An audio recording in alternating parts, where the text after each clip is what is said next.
Pembangunan tanggul penahan ombak di komplek perumahan guru di Jalan Pendidikan Pulau Banyak Aceh Singkil dibangun asal jadi. Akibatnya perumahan yang semestinya dihuni para guru ini tidak dapat ditempati. Maisal, salah seorang tokoh masyarakat setempat, menyayangkan sikap kontraktor yang membangun tanggul pemecah ombak yang terlalu dekat dengan perumahan.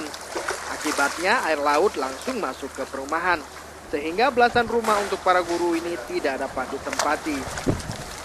Maisal meminta Pemda Aceh Singkil untuk selalu mengawasi setiap pengerjaan proyek di Pulau Banyak, karena selama ini banyak pembangunan yang dilakukan di pulau itu dibangun sia-sia. Jadi kami mohon kepada PU supaya ada proyek-proyek atau kontraktor yang berbuat seperti itu, tolong diawasi ketat, jangan sampai sia-sia saja anggaran yang diberikan oleh pemerintah itu. Maisal juga mengharapkan semua pihak yang terlibat dalam perencanaan pembangunan di Kepulauan Banyak harus lebih matang dan benar dalam pelaksanaan di lapangan. Dari Kabupaten Aceh Singkil, Muhammad Studi melaporkan untuk Aceh Video.